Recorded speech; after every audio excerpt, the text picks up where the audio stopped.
16 that my parents told me.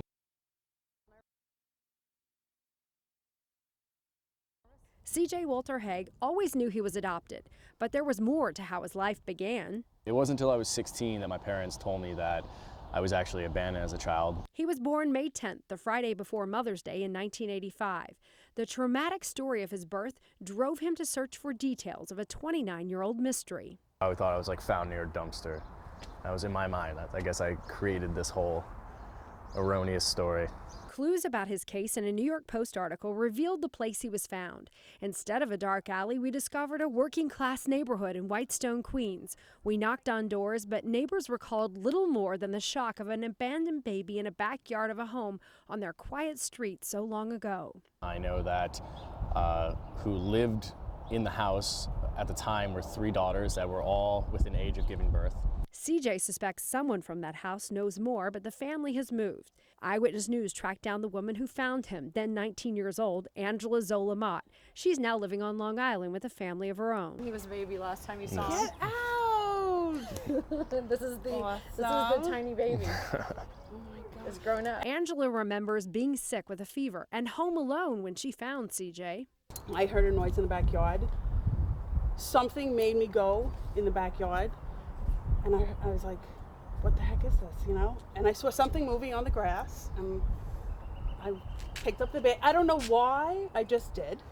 Picked up the baby. Did you ever have any suspicions, like anyone in the neighborhood or anyone that you thought of, that you, like a friend, or like why, I guess, why you? Why the backyard? We have Any no idea. ideas? Yeah. I know, I would love to help you. She's the one who found you. I know, that was very interesting.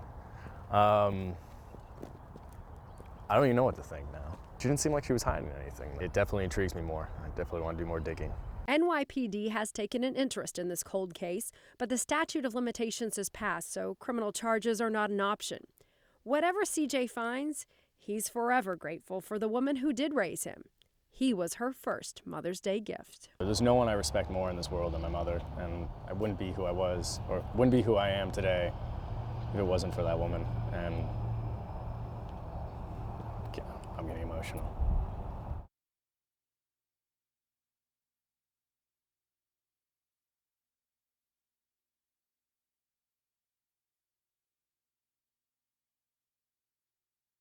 Okay. What, does someone walk normal? Should I put him on this side? Okay, go. All right. Do you feel nervous? Yes. You shouldn't feel nervous at all. This is going to be totally fine. Everything we do is on tape. That's a lot of fun too. If we mess anything up, Cool. we start over. Like if I didn't like that walk, we would have done it again. Cool. I was awkwardly playing with my fingers. I'm only gonna go halfway up to like here.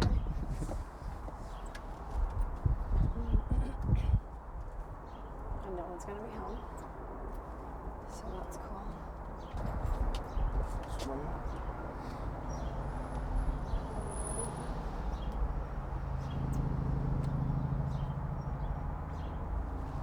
Ring the bell again.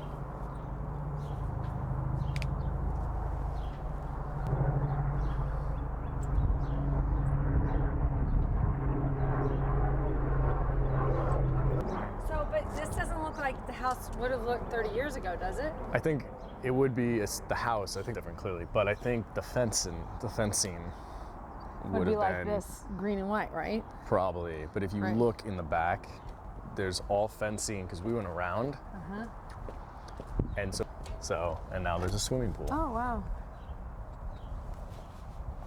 Huh.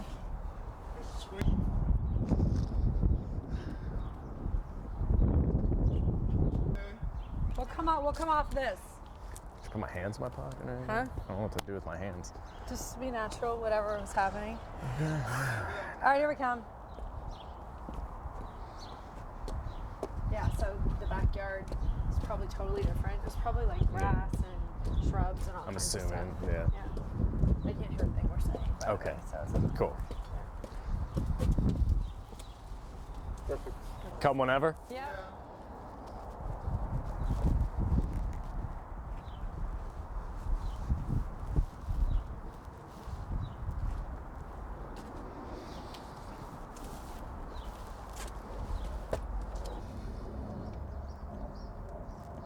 It's kind of crazy. Like, what do you think when you look back there? Is this kind of surreal or what? Yeah, a bit.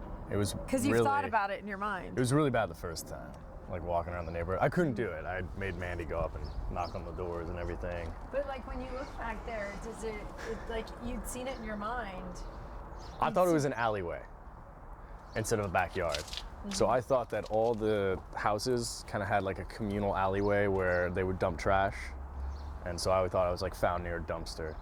That was in my mind. I guess I created this whole erroneous story. So And then when you saw it for real, it was surreal, I guess. Yeah. so different. Yeah. It lends itself a lot more to someone being close to the family rather than Exactly. The more and more you put it together, it's definitely someone that either knew the family or someone in the family. We go kick some. Speed? Sorry? Speak? Speed. Okay. So we start with the easy stuff. Your first and last name. Make sure I spell everything correctly. Spell it out. Yep. So, CJ Walter Hague, CJ WALTER hyphen HAGUE. Was that a combination of your mom and dad, or? Walter, father, Robert Walter Nola Hague. Okay. So, Very cool. yeah. Very good. Should I not look at the camera? You look at me the whole time. We pretend like he's Yeah, I'm not not there. here. I'm just, Okay. I look in the distance. You look at sometimes. me. You look at me. Okay. Okay. So let's take us back. When were you born? May 10th, 1985. Who's your mother? I do not know. So growing up, you know, how did life get started? May 10th, 1985. Tell us your story. Well, dang, I'm sorry. So, No, this should I start with like growing up, like as I was in my Yeah. family, or tell the actual story? You can say growing up, I had this family, and then I knew I was adopted, cool, and cool. blah, blah, blah. Okay, so start over, I assume. Yeah. Okay. So what's your story? Well, I always knew I was adopted. I have a younger brother, Colin. He's very Hispanic looking, awesome. And I don't know what to say that, probably not. We don't look anything like, so we always knew we were adopted. It wasn't until I was 16 that my parents told me that I was actually abandoned as a child and we were going back to New York for the first time. And I met the nun who worked at the Foundling Hospital, and that was a very heart-wrenching, I can't think right now. It's all right, yeah. Trying to think out of this. What was it like when you met her? It brought a whole bunch of emotions flooding forward that I didn't realize I had.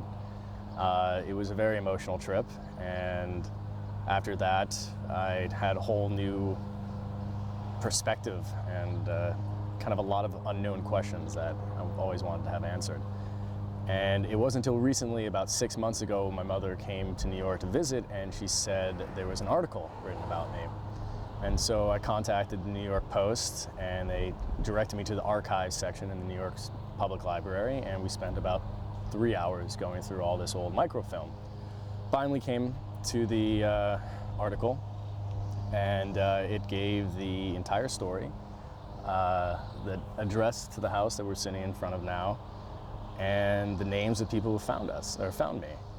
And my best friend and mother did a lot of research. We came out to the neighborhood, and I really couldn't do it by myself. I kind of stopped at the beginning of the street, and my friend went up and was knocking on doors and asking questions, and a lot of, so I don't know where to say. Yeah, I'm just no, okay, kinda I'm gonna I'm interject, all over the place. I'm I should think of it different. So, you know, you go back to this story, and a lot of people, you know, they'd say, first of all, how does your adoptive family feel about the story of where you began? How do they feel about all of it? I mean, are they encouraging you to find out? Is there a reason that your mom didn't tell you that the details of it before? Was she worried that it would hurt, Yeah. you know? So, to answer a question like that, I don't know if we should just focus on my mother, because my mother's mainly, like when you say family, my brother doesn't care. Yeah. My Your dad mom. is kind of, so I guess Yeah. my mom is the biggest thing. I think the reason why they held it or didn't tell me right off the bat is I think they didn't think I was developed enough or could have the understanding of the situation. And Maybe they didn't think you were ready, or? yeah, maturity, I guess, is the word to use there. When they told me, it kind of. Go ahead, you're fine. I didn't even know what to think. It was really overwhelming, and even then, I didn't know the full story. So they kept saving stuff until recently. I'm all over When the you place first here. when you first come to the neighborhood, how is it different from what you had pictured in your head? I pictured it completely different. I thought it was going to be a more of a rundown neighborhood. I envisioned an alleyway or a gutter that I was found in, and it's actually, you know, a working class neighborhood with nice backyards. And it brings up a lot more questions because it's not just a simple case of someone leaving a baby in a public area. It seems to, it's the more you think about it, the more it seems like either it was the people that lived in the house or at least someone they knew. Right. So, yeah. Keep touching her leg, I'm sorry. Okay, we're rolling. So you come here, you see that it's different. We're going to revisit the last answer that we had. So you come here, you see it's different than what you pictured. It sort of brings up more questions Right. and makes you think what? Well, it first thing that comes to mind that it wasn't a random act.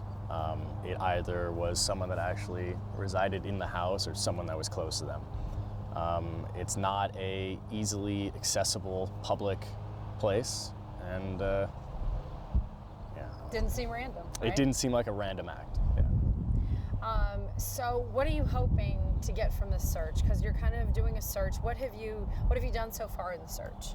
So, okay, let's see how to phrase what It's I'm okay. doing. I'll make it all perfect. So Okay. don't worry about that. My best friend, Mandy Anderson, actually did some snooping herself. I wasn't strong enough to do it alone. Probably one of the weaker points in my life. And she actually found the residents, the girls that lived here at the time, that all within age of giving birth. And she found their Facebook, their contact information, reached out to them. Immediately, everyone she spoke to was on the defense. There was, don't call this number again, we know nothing about the story, what have you. To me, that kind of brings up a couple red flags. If I personally found a child in my backyard, regardless if I found a child in my backyard, regardless of 28 years later, I want to know how that child is doing. I want to know if he's okay, what's he up to today. It would be interesting. So, anyways. So what would you say? Say you find them. Say they had answered. What do you want to say? What do you want to know? You know, that's a tough question. Everyone always asks me that. It's nothing really planned out. I guess the biggest thing is I want to know why. I want to know the scenario. I want to know the thought process, why they did what they did, what were the reasons. Just, I want to hear it from them. I want to hear what was going through their head at the time. How's your life been? I can't ask for a better life, you know. This is something, I couldn't have better parents. I love my mother, I love my father very much. My brother is awesome. I have a great family, and I couldn't be happier. So I don't know if that was bothering it. Good, let's have a stop because I'm going to have a cry break right now. Oh, shut. This, I have it. Okay, good.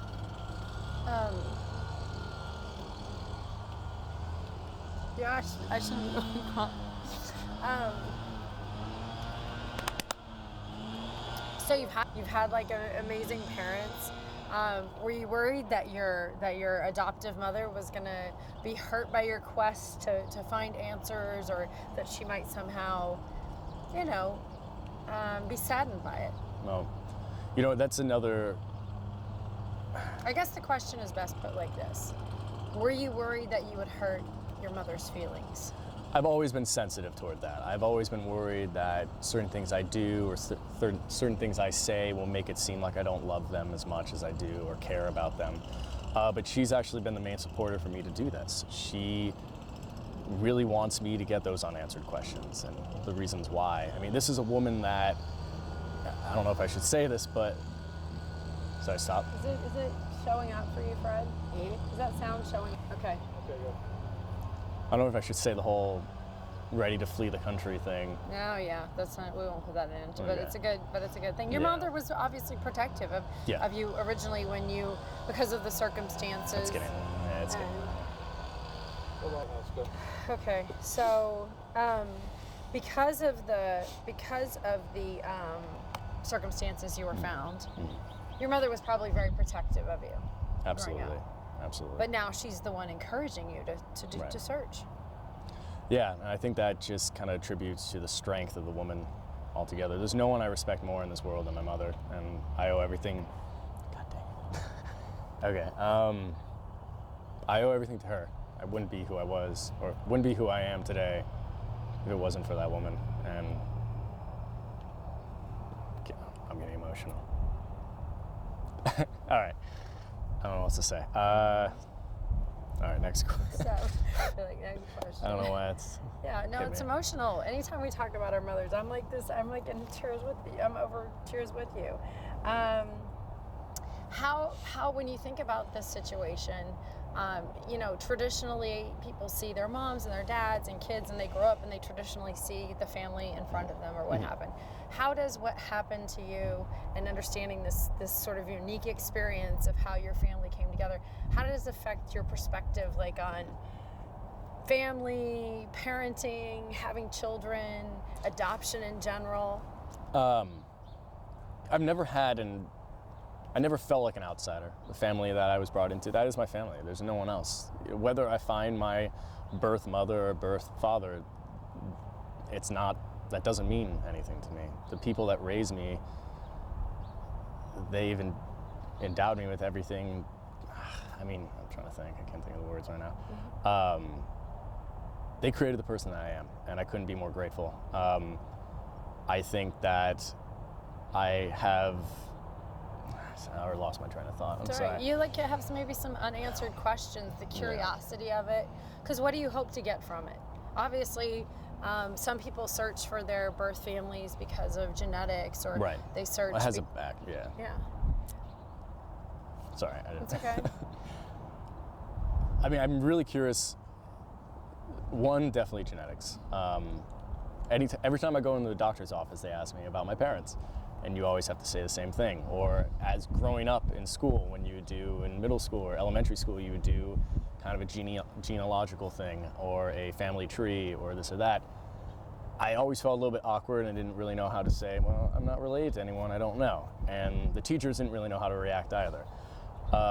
Definitely genetics. I would love to see where I'm from, what my background is, what ethnicity I am. Everyone's always asked that. I have no idea what ethnicity I am. But also, it is an interesting story. Whether it was, different scenarios run through my head. Was it a young mother? Was it someone that was scared? Was it someone that just couldn't deal with me? Was it a criminal? There's just so many blanks that I would like to get filled in. What if that person doesn't want to be found? Then I tried. I don't want to live life with what if unanswered questions. If I try, then I know I gave it my all, and I can't really ask for more than that. That's good. Just check my list. Fred, are you crying over there or what? Yes. Your date of birth, the time of year you were born, the weekend you were born on. Mm-hmm. You were born the Friday before Mother's Day. When you think about that, what do you think when you sit down and you look at the date and you're born the Friday before Mother's Day? Well, as my mother always said when growing up, I was the first Mother's Day gift to her. And I guess that also kind of, I'm trying to think. Trying to think of how. It has a bittersweet. It has Yeah. a bittersweet connotation to it in a way. I can imagine, because here you are, this gift to your adoptive mother, but there's the whole of wondering what your birth mother must have been thinking. Yeah. I have no idea what to say. No, it's okay. I'm sorry, my head is spinning right now. It's okay. You're fine. Yeah. Let's see. Fred, can you think of any questions before we close? Is there anything you're wondering? I think, What do you know? Okay, I know. These are more factual-based things instead of my emotional interrogation that I've been giving you. Mm-hmm. What are the facts that you know about from the police report from the day you were born? So I know that, I was found in this house right here that, Oh, hold on. Start The- again. You were yeah. found in the back of this house. Do it Yeah. again one more time. Sorry. I'm sorry. So from the police investigation and the article is written, I know I was found in the backyard here. I know that who lived in the house. At the time were 3 daughters that were all within age of giving birth. The police investigation did not last long. My mother and her best friend scoured the neighborhood for anyone that perhaps remotely resembled me, lighter hair, and they kind of came up dry. And the detectives said, "Damn, I don't know what to say." All right. The detectives didn't have many leads to go on. They Yeah. just there was a baby found in a neighborhood and nobody knew anything, right? Yes, correct. I don't know why I'm so out of That's it. okay. I do this all in my head all the time. Yeah, I think back in 1985, it's a completely different time. I think that this case would have been an open and shut case, and they would have simply found my parents right away if it was now. DNA was not a big thing back then, and unfortunately for me, that leaves a lot of kind of blanks in the story. I'm trying to fill those in. What if you never know? I feel like if I never find out, as I said, You'll always probably wonder. there'll always be this emptiness and always wanting to wonder. God, I can't think. I'm like the worst interviewee. No, you're doing fine. Getting progressively more nervous. When you see Don't this, be you- nervous you at all. Don't worry. When you see this, It's just- you'll be very happy. Don't worry I'm about it. Yeah. so awkward right now. But don't. You're not awkward. I don't know. I hate Okay. it, so it's. So I've got one for you. All right, Here's sure. another one for you. So. I feel like I'm saying a lot. No. So maybe the person that left you wants to know, what do you want? Maybe they're concerned that they might be in trouble having left you so many years ago. What is it that you want to get from them? I'm not looking for anything. I'm not looking for handouts. You know, I don't need anything from them, just a couple questions. There's no criminal charges. The statute of limitations are up. I just want to have kind of a sit-down, face-to-face chat with them. Simple as that. Everyone deserves the right to know where they came from. I'm just trying to figure out mine. Damn it, that didn't make sense. No, So, that's perfect. I think we've just about got it. Fred, do you feel like we've got it, or do I need to ask a similar? Yeah. Okay, someone sees this on television. If someone knows something, if perhaps your birth mother sees this, what would you want to happen? I would love to speak with them, or I would like to know. I'm gonna start over then. In a perfect world, I would love to speak with them directly, face to face, in person. All right, I think we It's have to do hard to that know, over. I yeah. know, yeah. Like sit down, talk to them, ask them questions, meet them, see what they look like. Yeah. All those things. Yeah. Do you wonder? That's a natural thing I would think. What do they look like? Like my son, who is currently 12. I'll say it this way: when my second son, who's 9, asked me, "I want to see my birth mother," and I got the picture out and showed him the picture of him and his birth mother, he took one look at her and said, "Oh, she's pretty."